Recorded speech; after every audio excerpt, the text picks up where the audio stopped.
Hey guys, good morning. This is Brian. Hope you're doing well today. It's Monday, the 2nd of November. Here to do just a really quick video on potential Forex breakout as the new US session gets started here in about 8 minutes. All right, so let's jump right into it, keeping these videos super short and sweet. So what is going on for the day? First thing we want to do is pull up this screen, have a look at what news is coming up so that we don't trade right into the face of news. We do have manufacturing PMI coming out. That's at 10 o'clock Central Time, 11 o'clock Eastern. No, this is actually still on. So good thing I happened to look up here. This didn't switch over. I guess I'm not logged in.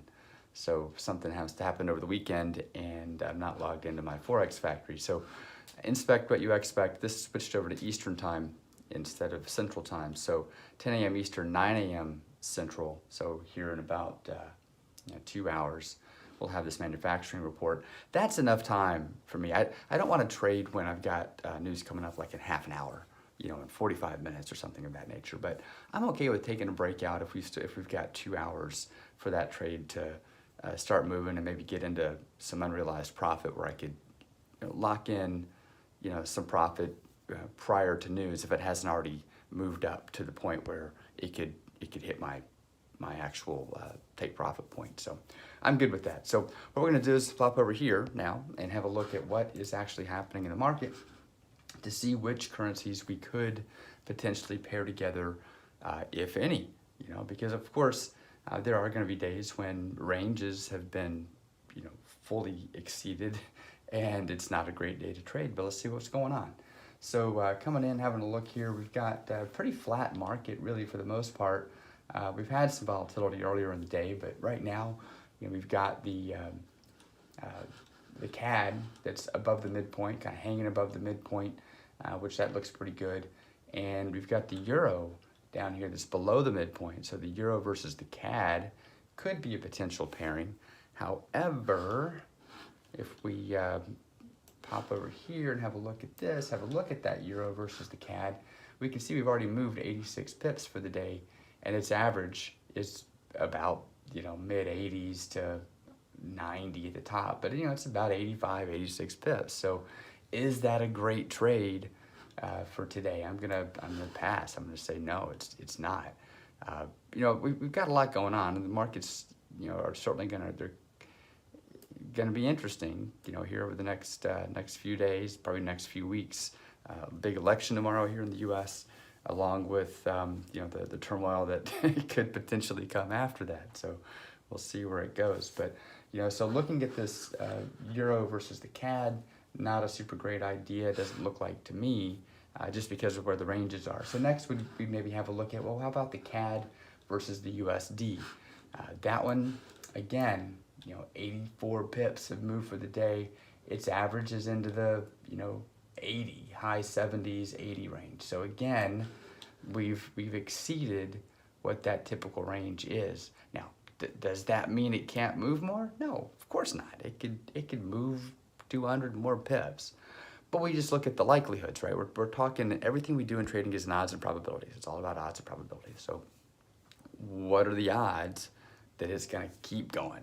There's not some massive move, something in the market that's created that volatility leading up to this. It's just been the trading day has led us to where we are right now. So there's not kind of a momentum of some sort of an impact that could potentially continue on. It's just where we've traded for the day. So both of those I'm not real comfortable with.